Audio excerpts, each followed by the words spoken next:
Mana ada di dunia ini seorang istri yang mau berbagi suami dengan wanita lain, apalagi sampai harus tinggal serumah dengan selingkuhan suami.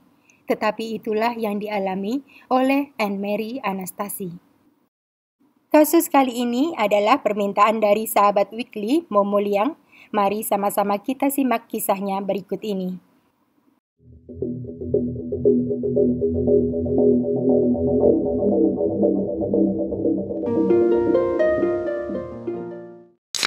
Setelah menikah selama 18 tahun dengan Anthony Anastasi dan melahirkan 5 buah hati mereka, Anne Mary harus kecewa saat mengetahui suaminya itu berselingkuh dengan Jacqueline Rix, seorang wanita muda berusia 25 tahun. Parahnya, Anthony mengajak Anne Mary ikut berhubungan menyimpang bertiga dengan Jacqueline. Awalnya Anne Mary menurut, tapi lama-kelamaan dia mulai merasa risih dan berniat menyudahi hubungan mereka. Hingga suatu ketika, Anthony dan Anne Mary pindah dari Michigan ke kota Lothian di Maryland. Saat itu, Anne Mary merasa lega karena dia berpikir hubungan menyimpang antara dirinya, Anthony dan Jacqueline pasti berakhir.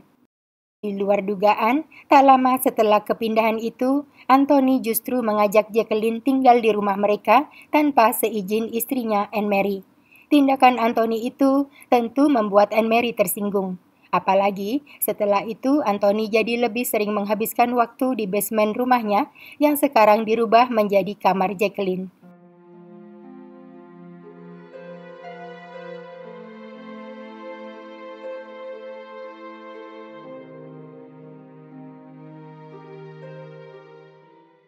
Mengetahui suaminya lebih menyayangi Jacqueline, Anne Mary terbakar api cemburu. Hatinya sakit dan matanya menjadi gelap. Akhirnya dia nekat melakukan tindakan keji bersama putrinya dan kekasih putrinya. Anne Arundel County 911.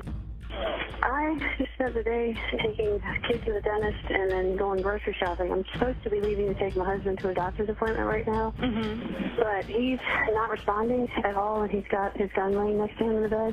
Do you think he shot himself? I don't know. I didn't turn the lights on in the room. Pada tanggal 5 Oktober tahun 2015, operator 911 menerima panggilan dari Anne Mary Anastasi yang melaporkan suaminya, Anthony Anastasi, tak sadarkan diri. Dengan nada bicara yang tenang, Anne Mary mengatakan suaminya mungkin melakukan bundir. Saat polisi tiba, mereka menemukan jasad Anthony Anastasi masih menggenggam senpi dengan cedera tembakan di bagian kepalanya. Para petugas polisi kemudian berkeliling rumah untuk memeriksa keadaan dan akhirnya dikejutkan dengan penemuan jasad kedua dalam ruang bawah tanah rumah Anne Mary. Jasad itu berhasil diidentifikasi sebagai Jacqueline Rix, seorang wanita muda berusia 25 tahun. Penyebab kematiannya diduga akibat puluhan sayatan dan tusukan pada tubuhnya.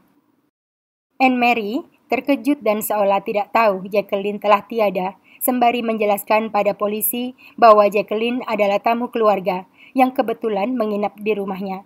Tetapi polisi segera mencurigai keterangan Anne Mary karena wanita berusia 43 tahun itu hanya melaporkan kematian suaminya tetapi tidak melaporkan kematian Jacqueline. Penyelidikan untuk mengungkap misteri di balik kematian Anthony dan Jacqueline segera digelar, sedangkan Anne Mary dibawa ke kantor polisi untuk dimintai keterangannya. Yang menarik, berdasarkan pemeriksaan forensik diketahui bahwa senpi yang ditemukan bersama jasad Anthony ternyata bukan senpi yang membunuhnya. Anehnya lagi, residu senpi justru menempel pada tangan dan pakaian Anne Mary, bukan pada Anthony. Seharusnya dalam kasus bundir, residu ditemukan pada korban, sehingga penyidik semakin curiga Anne Mary terlibat di balik kematian suaminya. Hingga akhirnya kecurigaan itu terbukti saat ponsel milik Anne Mary diperiksa. Di dalamnya penyidik menemukan percakapan antara Anne Mary, putrinya yang masih 13 tahun, dan kekasihnya bernama Gabriel Strauss, seorang pemuda berusia 18 tahun. Dalam percakapan itu, ketiganya membahas rencana pembunuhan Anthony dan Jacqueline. Polisi segera menangkap Gabriel Strauss dan putri Anne Mary dengan tuduhan pembunuhan. Saat itu, Gabriel mengaku sebagai pelaku yang menghabisi Anthony dan Jacqueline atas perintah Anne Mary dengan iming-iming tempat tinggal. Menurut Gabriel, Anne Mary sakit hati setelah menemukan bekas tes kehamilan dalam kamar Jacqueline. Kemudian pada tengah malam tanggal 14 Oktober tahun 2015, Gabriel datang menemui Anne Mary dan putrinya di depan rumah keluarga Anastasi. Saat itu, Anne Mary menyerahkan senpi dan sajam untuk digunakan oleh Gabriel dalam aksinya. Pertama-tama, Gabriel menghabisi Anthony yang sedang terlelap di kamar utama. Hanya dengan satu tembakan, pria 40 tahun itu langsung tiada. Sasaran selanjutnya adalah Jacqueline Riggs yang tidur di basement. Kekasih Anthony itu sempat terbangun karena kesakitan akibat serangan Gabriel. Bahkan, wanita berusia 25 tahun itu sempat melawan. Namun akhirnya pasrah dan meninggal dunia akibat hujaman sajam sebanyak 42 kali. Setelah Gabriel menyelesaikan misinya, Anne Mary memerintahkannya untuk kabur dan bersembunyi dari kejaran polisi bersama putrinya. Sementara itu, Anne Mary merekayasa TKP agar terlihat seolah Anthony bundir dengan cara meletakkan senpi dalam genggaman suaminya.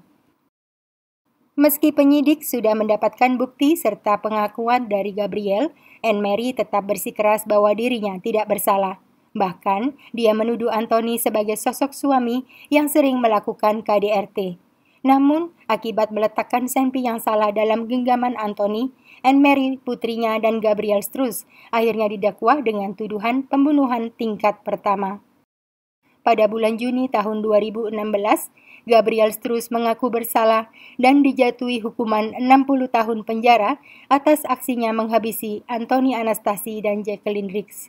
Sedangkan putri Anne Mary yang masih berusia 13 tahun dinyatakan bersalah atas perannya dalam kasus tersebut dan dijatuhi hukuman penjara hingga diperbolehkan bebas saat berusia 21 tahun. Pada bulan Mei tahun 2017, Anne Mary Anastasi akhirnya dinyatakan bersalah sebagai otak atas 2 pembunuhan tingkat 1 dan dijatuhi hukuman penjara 60 tahun atas aksinya. Ada ungkapan yang mengatakan jangan bermain api kalau tidak mau terbakar nanti. Jangan permainkan hati pasangan karena akan sakit sendiri.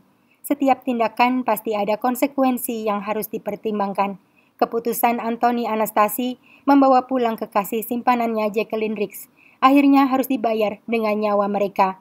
Sedangkan istrinya Anne Mary Anastasi berakhir di dalam bui. Yang paling kasihan adalah keempat anak Anthony dan Anne Mary yang lain karena terpaksa kehilangan keluarga akibat kelakuan orang tua mereka. Sekian dulu kasus Weekly kali ini. Sampai bertemu dalam kasus berikutnya. Terima kasih atas dukungan kalian selama ini. Jangan lupa untuk like, subscribe, dan meninggalkan opini kalian dalam kolom komentar ya.